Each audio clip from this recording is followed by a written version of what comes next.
The blood-red sun dipped below the horizon as Nora Lawson's wagon wheels creaked to a halt at the edge of Bannack, Montana Territory, 1867.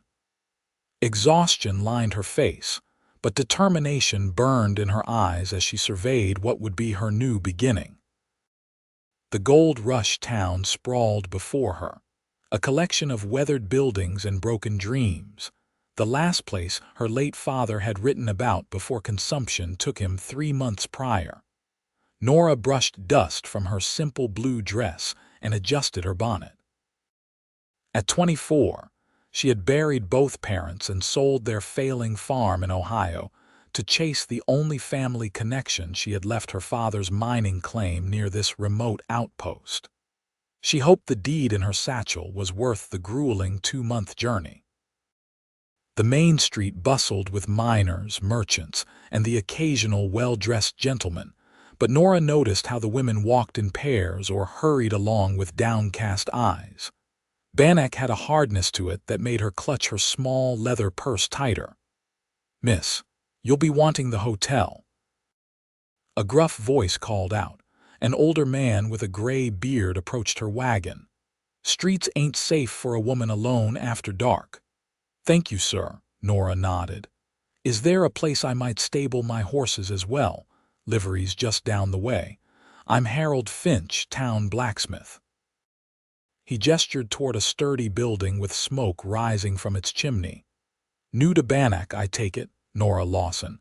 My father had a claim here, Samuel Lawson." Recognition flashed in the man's weathered face. "Sam's daughter. He was a good man. Shame about his passing. Word reached us last winter." Harold's voice softened. "Your pa spoke of you often." A lump formed in Nora's throat.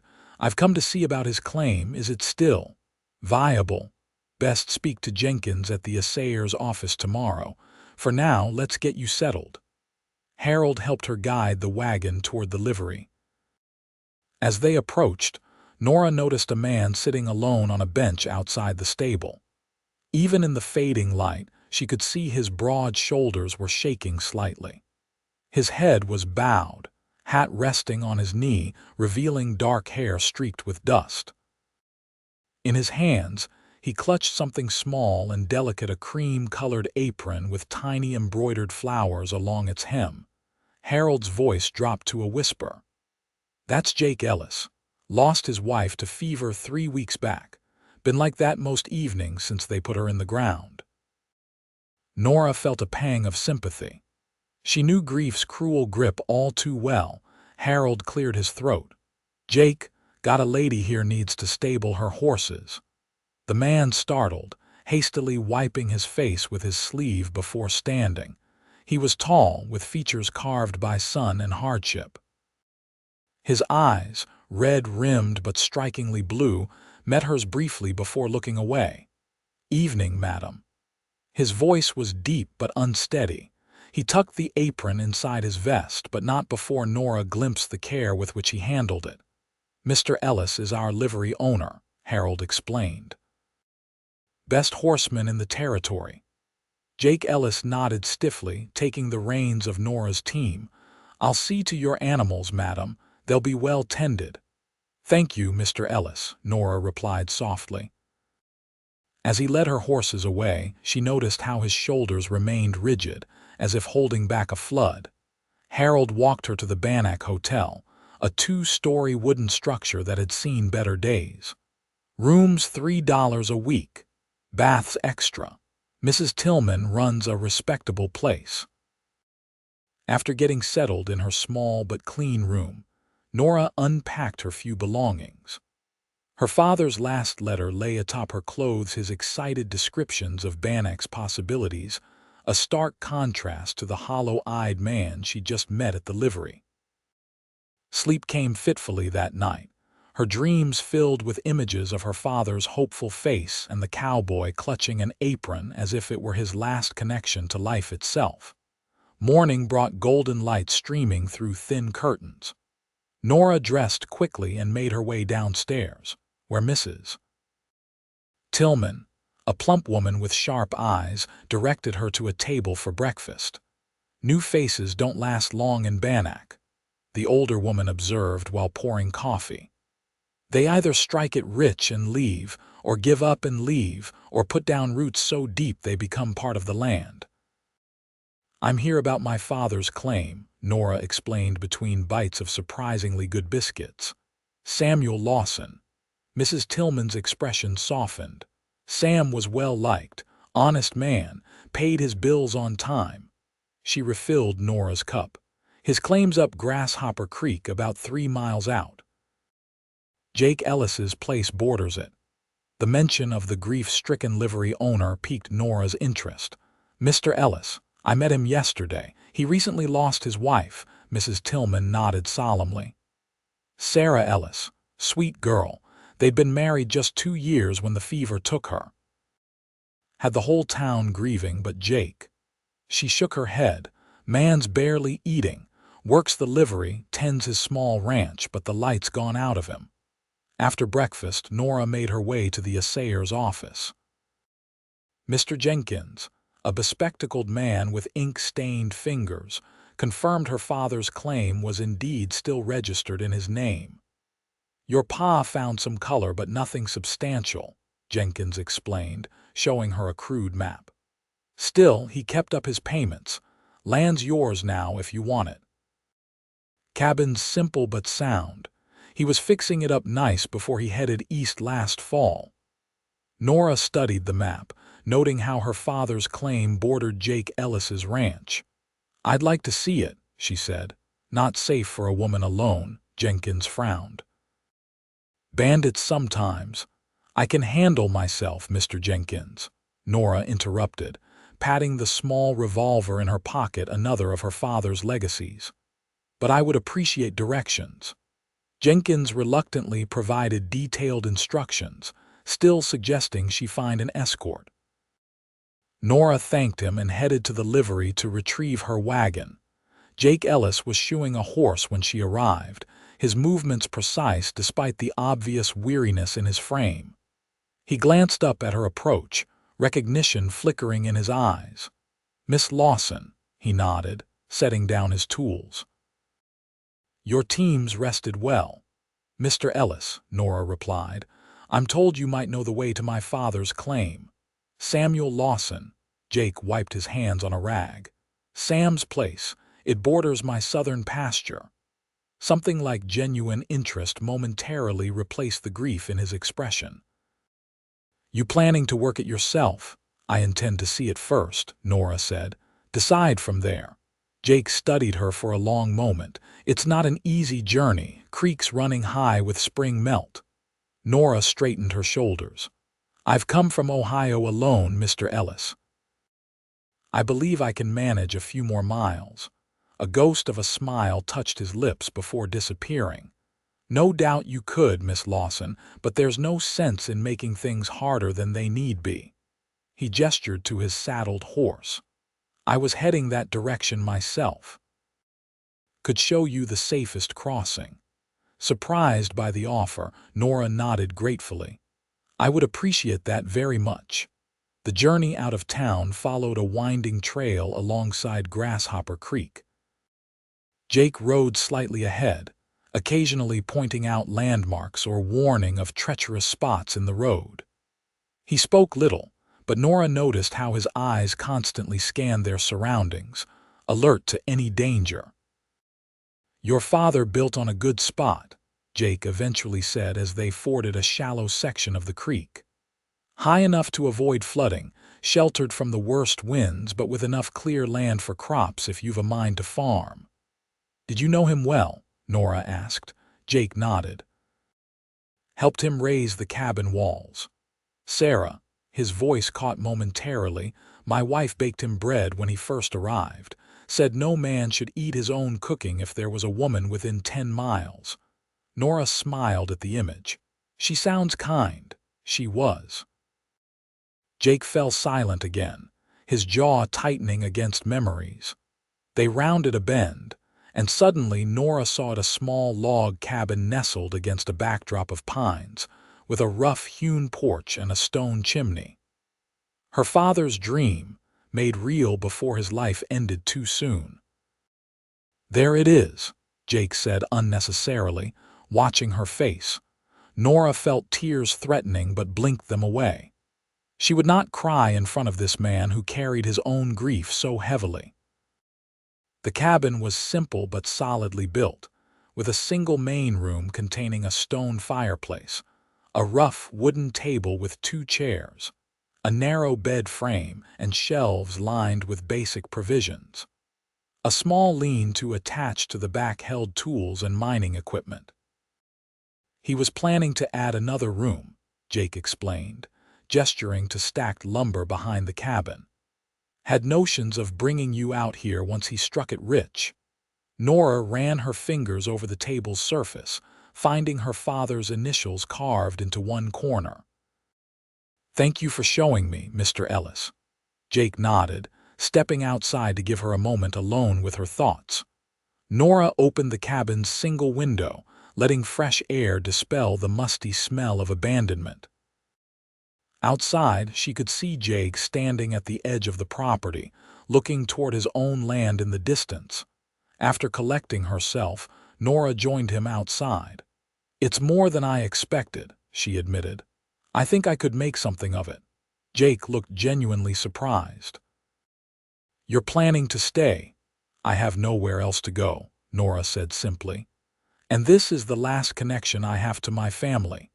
"It's no life for a woman alone," Jake said, his tone not condescending but concerned. Nora smiled slightly. "So I've been told repeatedly since arriving in Bannack. Yet I see Mrs. Tillman running her hotel and Mrs. Peterson with her bakery. Surely I can manage a small cabin."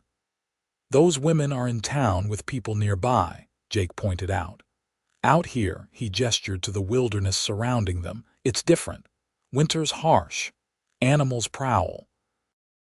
Men with bad intentions sometimes do too." "Are you one of those men with bad intentions, Mr. Ellis?" Nora asked boldly. For the first time, something like genuine amusement crossed his features. "No, madam, but I know they exist. Then I appreciate your concern but must make my own decisions." Nora turned back to the cabin. "Would you mind helping me bring in my supplies? I'd like to stay tonight, get a feel for the place." Jake looked like he wanted to argue but instead nodded. "As you wish, but I'll be checking on you tomorrow morning. My ranch is just over that ridge." They unloaded Nora's provisions in comfortable silence. As Jake brought in the last crate, his vest shifted and the cream-colored apron slipped partially out. He quickly tucked it back in, but not before Nora noticed. "Mr. Ellis," she said softly. "I lost both my parents within a year of each other. Grief is a heavy burden to carry alone." Jake stiffened. "I manage fine, Miss Lawson." "Of course." Nora didn't push further. "Thank you again for your help." As he prepared to leave, Jake hesitated at the door. "There's a shotgun above the fireplace. Your pa kept it loaded, and if you ring that bell on the porch loud enough, I'd hear it from my place." Nora felt oddly touched by his concern. "I'll remember that." After he rode away, Nora spent the remainder of the day cleaning the cabin and exploring her father's claim. She found his journal tucked between 2 books on a shelf, his neat handwriting detailing his prospecting efforts and his hopes for the future. The last entry, dated shortly before he left for Ohio, mentioned Jake Ellis helping him repair the cabin roof before winter. "Good man, Ellis," her father had written. "Works harder than most, speaks less than any, lost his parents young from what I gather. Says his wife makes it all worthwhile, though. Lucky fellow." Nora closed the journal, thinking of the man who now carried an apron close to his heart. Life had a cruel way of giving with one hand while taking with the other. The next week passed in a blur of activity as Nora settled into her new home. She visited town twice for supplies, learning more about Bannac's residents each time. The mining claim itself showed promise. She found small flecks of gold in the creek, using her father's panning techniques, enough to suggest patience might yield better results. Jake Ellis kept his word. checking on her each morning on his way to tend cattle in the nearby pasture. Their conversations remained brief, but grew gradually less strained. Nora noticed he still carried the apron, sometimes absently touching his vest where it lay hidden when conversation lagged. On her 8th day in the cabin, dark clouds gathered on the horizon. Jake arrived earlier than usual, his expression concerned. "Storm's coming," he said without preamble. "Creek could flood. You should come to my place until it passes." Nora looked at the threatening sky. "Is it truly that dangerous? These spring storms can turn violent," Jake explained. "Your cabin's probably safe, but if the creek rises, you'd be cut off. No way to call for help." Recognizing the wisdom in his words, Nora quickly gathered essentials. The rain began falling as they rode toward his ranch, fat drops quickly becoming a steady downpour. By the time they reached Jake's home, a larger cabin with a barn and corral, they were both soaked through. "Sorry about the weather," Jake said as he ushered her inside. "There's a screen in the corner where you can change. I'll get a fire going." Jake's home reflected the man practical, unadorned but well-built. Unlike her father's bachelor cabin, this one had been designed for a family, with separate sleeping areas and a larger kitchen space. Everything was meticulously organized, yet Nora noticed a woman's touch in small details: curtains at the windows, a colorful quilt on the bed, dried flowers hanging from a ceiling beam. Once they had both changed into dry clothes, Jake prepared a simple meal of beans and biscuits. They ate in relative silence until the storm outside intensified, wind howling around the cabin's eaves. "Your wife made those curtains?" Nora asked, attempting conversation. Jake nodded, his eyes following her gaze. "Sarah loved adding little touches. Said a house needs a woman's hand to become a home." His voice remained steady, but his knuckles whitened around his fork. "She sounds wonderful," Nora said gently. "How did you meet her?" For a moment she thought he wouldn't answer, but then his expression softened slightly. "Wagon train." "Her family was heading to Oregon. Their axle broke outside the town where I was working as a ranch hand. By the time it was repaired, Sarah and I had spoken exactly 3 times. A ghost of a smile touched his lips. "I proposed before they left. Her parents thought I was crazy, but Sarah just said yes like she'd been waiting for me to ask." "Love doesn't always need time," Nora observed. "No," Jake agreed. "Sometimes it just needs the right person." His hand unconsciously moved to his vest, where the apron no longer was since he'd changed clothes. A particularly loud thunderclap shook the cabin, making Nora jump. Jake rose to check the windows, ensuring they were securely latched. "Storm's setting in for the night," he observed. "You take the bed, I'll sleep by the fire." Nora started to protest, but Jake's expression brooked no argument. "Sarah would haunt me if I let a guest sleep on the floor," he said, the mention of his wife seeming less painful in this context. That night, as rain pounded the roof, Nora lay awake in Jake's bed, surrounded by the faint scent of the woman who had once shared it with him. She thought about how grief hollowed a person from the inside out, leaving them standing but empty, and how, perhaps, only someone who understood that emptiness could help fill it again. The storm raged for 2 days, keeping them confined to the cabin. Nora found Jake to be a surprisingly thoughtful host, giving her space when needed but engaging in conversation when it seemed natural.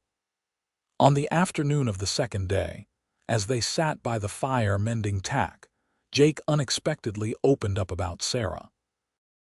"She could sing like an angel," he said, his fingers working a leather strap. "Used to hum while she worked, said music made labor lighter." He glanced toward the kitchen area. "That apron you saw me with, she was wearing it the day we met, had flour on her cheek from baking biscuits for her family." Nora listened, recognizing the need to speak of those lost. My mother knitted. Even when consumption took her strength, her fingers kept moving, making things for others. Jake nodded in understanding. Sarah was the same way, always thinking of what someone else might need. He set down his work, looking directly at Nora. The day before the fever took her, she made me promise not to become bitter, said life was too precious to waste on anger. A wise woman, Nora said softly. Wiser than me, Jake admitted. I haven't kept that promise very well. On the morning of the third day, the sun returned, revealing a landscape transformed by the storm. They rowed out to check the creek, finding it swollen but no longer rising. Nora's cabin stood undamaged, though water had come within yards of the porch. You were right about the flood danger, Nora acknowledged as they approached her home. Thank you for the warning and the hospitality. Jake nodded, helping her down from her horse. Neighbors look out for each other out here. It's how we survive. As they neared the cabin door, Jake suddenly stopped, his attention caught by something on the ground. He bent down, picking up a small object partially buried in mud. What is it? Nora asked, moving closer. Jake held up a gold nugget the size of a hazelnut. Looks like the storm did you a favor, Miss Lawson. Creek must have washed this down from upstream. Nora stared in disbelief. That's from my father's claim. Could be. Jake examined it. Worth checking the creek bed while it's still low. Storm might have exposed more. They spent the remainder of the day searching the creek, finding several more smaller nuggets in newly exposed gravel beds. By sunset, Nora had collected more gold than she'd expected to find in a month of panning. This changes things, she said as they sat on her porch examining their discoveries. With this, I could hire help, expand the claim operations properly. Jake studied her animated expression. Your father would be proud. He always believed in this land. Will you help me? Nora asked impulsively. I'll pay you fairly, of course, but I need someone who knows mining in this area. Something flickered in Jake's eyes, interest, perhaps, or purpose. I have my ranch to run. We could work around that, Nora suggested. I'm not asking for charity, Mr. Ellis. This would be a business arrangement. Jake considered her offer, looking out over the land that had drawn both their families to this remote corner of the territory. I'll think on it, he finally said. Over the next few weeks, a tentative partnership formed between them. Jake continued running his ranch, but spent afternoons helping Nora develop her claim. They hired 2 reliable men from town to assist with the heavier work, and gold continued to appear in promising quantities. Nora found herself looking forward to Jake's daily visits. His knowledge of the land proved invaluable, and gradually, he began to speak more freely, occasionally even laughing at some shared observation. The apron remained tucked inside his vest, but he touched it less frequently as days passed. A month after the storm, Nora invited Jake to dinner to celebrate a particularly successful week of mining. She prepared a special meal, using fresh vegetables from the small garden she'd started and venison Jake had provided. As they sat at her father's table, now adorned with a cloth Nora had embroidered, Jake seemed more relaxed than she'd ever seen him. You've accomplished more in a month than most miners do in a year, he observed, finishing his coffee. Sam would hardly recognize the place. I couldn't have done it without your help, Nora replied honestly. You've been a true friend, Jake. The word hung between them, friend, neither acknowledging that something else had been growing alongside their business partnership. Nora had noticed how Jake's eyes followed her movements, how he found reasons to extend their conversations at day's end. As Jake prepared to leave that evening, he paused at the door. There's a social at the church in town on Saturday. Music, dancing, food. Would you consider attending? With me. The invitation surprised Nora, though she had secretly hoped for such a moment. "I would like that very much," she replied, trying to keep her voice steady. Jake nodded, looking both pleased and nervous. "I'll come by at 4 then."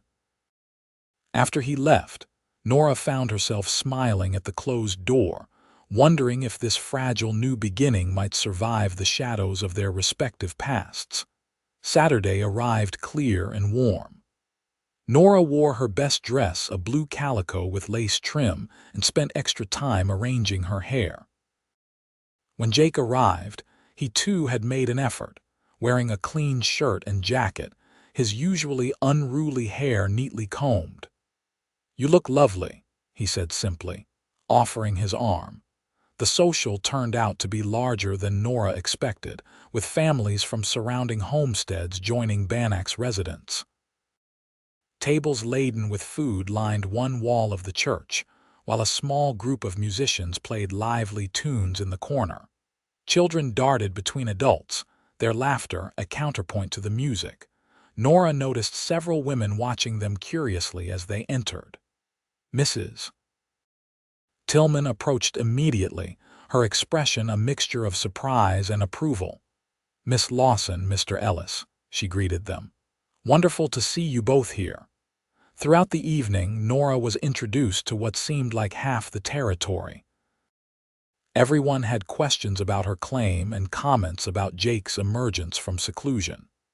She noticed how people treated him with a combination of respect and careful consideration, as if uncertain how to interact with a man they'd known only in grief. When the dancing began, Jake hesitated, watching couples take to the floor. "Sarah loved dancing," he said quietly. "I haven't since." Nora gently placed her hand on his arm. "We don't have to." Jake looked down at her hand, then met her eyes. "No, I think perhaps it's time." He offered his hand. "Would you do me the honor, Miss Lawson?" They moved together surprisingly well, Jake leading with unexpected grace. As they circled the floor, Nora felt something shift between them, a permission to move forward, to acknowledge the living rather than only the dead. Later, as they walked home under a canopy of stars, Jake stopped at a bend in the road overlooking the valley. "I haven't enjoyed an evening like that in a very long time," he admitted. "Thank you for accepting my invitation." "I should be thanking you," Nora replied.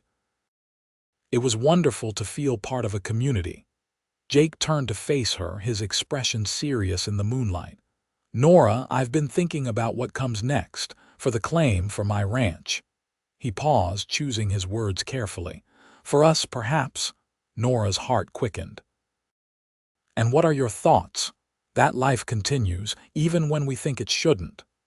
Jake's hand moved to his vest where the apron lay hidden, but instead of touching it, he reached for Nora's hand. "Sarah would want me to live, not just exist." "I believe she would," Nora agreed softly. Jake nodded, seeming to come to a decision. "Would you consider joining our operations, officially?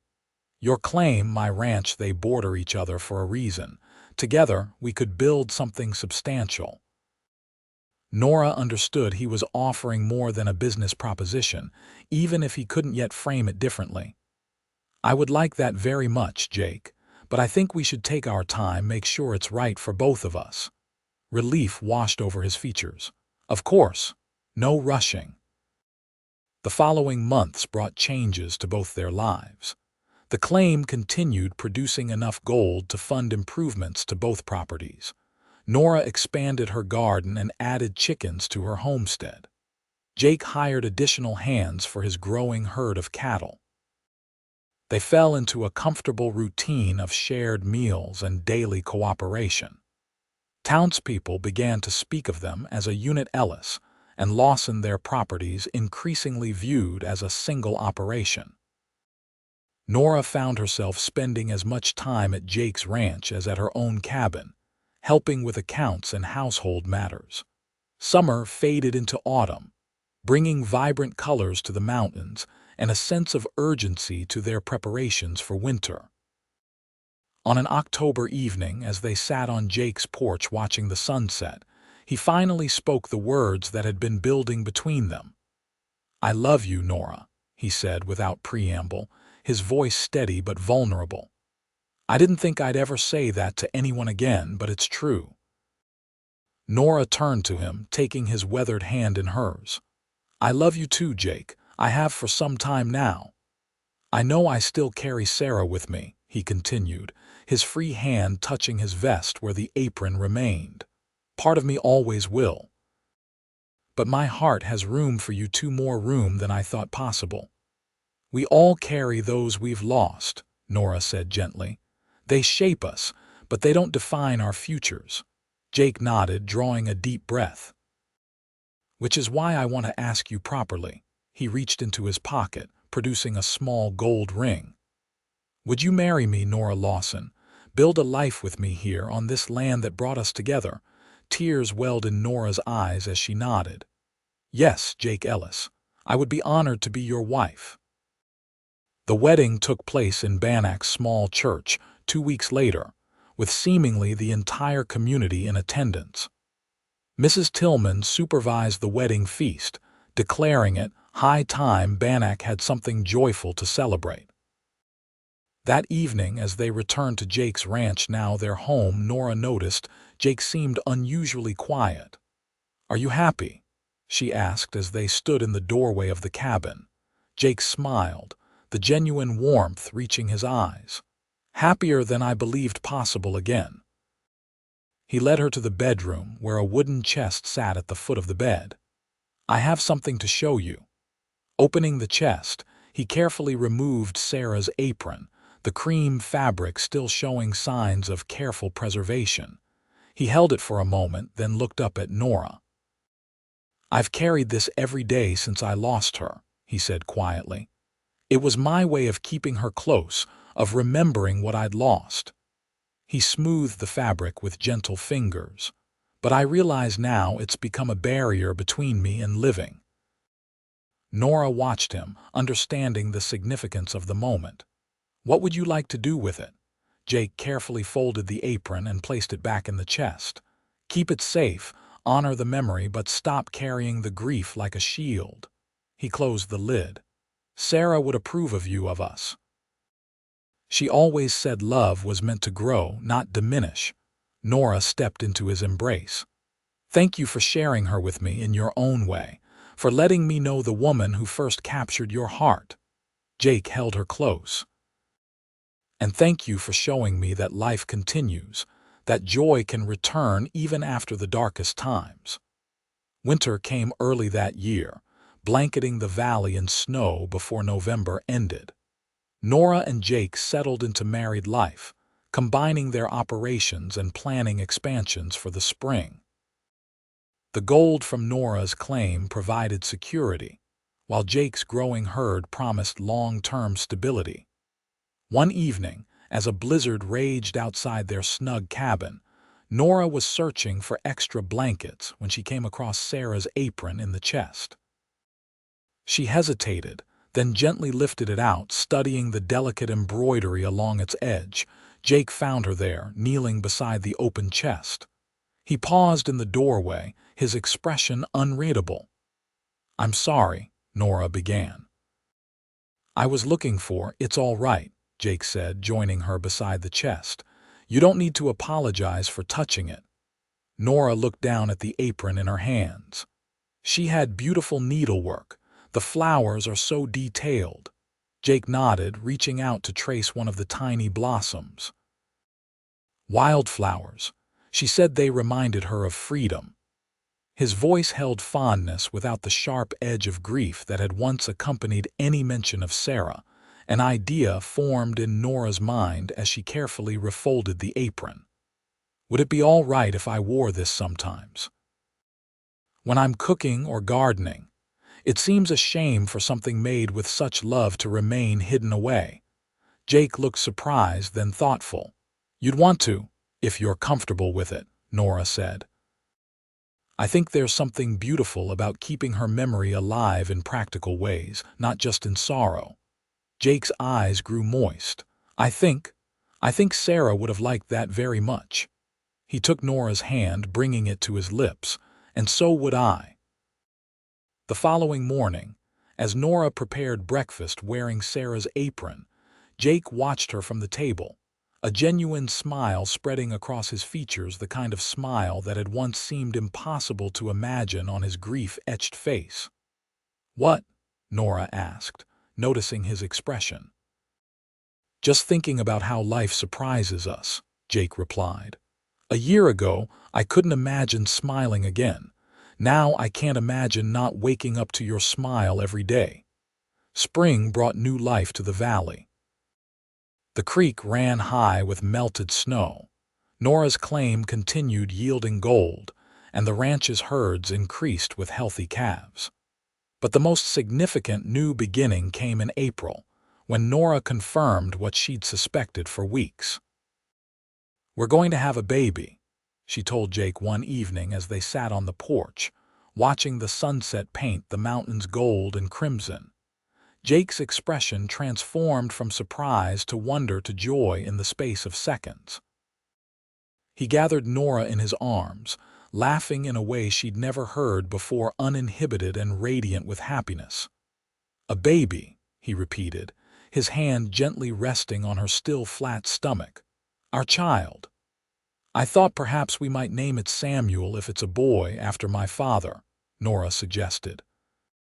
"And if it's a girl," she hesitated, watching Jake's face, "perhaps Sarah." Jake's eyes filled with tears, but his smile never wavered. "That would be perfect, a way of honoring those who brought us to each other." As summer progressed and Nora's pregnancy became visible, she continued wearing Sarah's apron, now stretched slightly over her growing belly. The townspeople, initially curious about this connection to Jake's first wife, soon accepted it as a beautiful tribute. One day in late August, Mrs. Tillman visited from town, bringing baby clothes and advice for the expectant mother. As she prepared to leave, she nodded approvingly at Nora in the now well-worn apron. "You know, when Jake lost Sarah, this whole town worried we'd lose him too," the older woman confided. "Man was like a ghost, just going through motions. Then you arrived." She patted Nora's hand. "Never seen a healing as complete as his. That's a powerful kind of love you two found." "I found him crying over this apron," Nora admitted, smoothing the fabric. "I told him I'd wear it until he could smile again. I never expected that you'd still be wearing it while carrying his child," Mrs. Tillman chuckled. "Life has its own plans, dear, better than anything we could design ourselves." In October, as golden leaves drifted from the cottonwoods along the creek, Sarah Ellis was born, a healthy, robust girl with her father's blue eyes and her mother's determined spirit. Jake held his daughter with reverent wonder, whispering promises Nora couldn't quite hear but understood in her heart. That night, as the baby slept in the cradle Jake had crafted, they stood together by the window, watching stars appear in the darkening sky. "I never imagined this much happiness," Jake said, his arm around Nora's waist. "When I lost Sarah, I thought that was the end of my story. Instead, it was just one chapter." Nora leaned against him. "With many more to come." Jake nodded, kissing her temple. "Do you remember what you said when you found me with the apron that first time?" "That I'd wear it until you could smile again," Nora recalled. "You've done far more than that," Jake said. "You've given us a future I never dared hope for." As if hearing her parents' voices, little Sarah stirred in her cradle, making soft, cooing sounds. Jake and Nora moved together to attend to their daughter, their shared love creating a circle that honored the past while embracing all the promise of tomorrow. The years that followed brought more children. Samuel arrived 18 months after his sister, followed by twins Emily and Michael 3 years later. The Ellis Lawson operation became one of the most prosperous in the territory, with the gold claim financing expansion of the ranch until it stretched across the valley. They built a larger home to accommodate their growing family, but Sarah's apron maintained its place of honor, passed down eventually to their daughter when she learned to cook. The story of how Nora had found Jake crying over that simple piece of fabric became family lore, retold at gatherings as evidence that love could heal even the deepest wounds. On their 25th wedding anniversary, as their children and grandchildren celebrated around them, Jake took Nora's hand and led her to the porch of their home. The valley spread before them, transformed by their years of shared labor, but still holding the wild beauty that had first drawn them both to Montana. "You ever regret it?" Jake asked quietly. "Coming to Bannack all those years ago, taking a chance on a broken man?" Nora smiled, leaning against his shoulder. "Not for a single moment. Some journeys are meant to be taken, even when we don't know where they'll lead." Jake nodded, his arm tightening around her. "I think of Sarah sometimes, what she would think of all this." "I know she'd be proud," Nora said with certainty. "Of the father you've been, the man you are." "And grateful to you," Jake added, "for keeping your promise that day, for wearing her apron until I could smile again, and then for giving me endless reasons to keep smiling for all these years." As the sun set over their land, painting the sky in hues of gold and crimson, Nora and Jake Ellis stood together in the comfortable silence of a love that had weathered seasons of joy and sorrow. A love built on understanding that life's most beautiful chapters often begin where we least expect them, sometimes with a simple apron and a promise to hold space for happiness to return.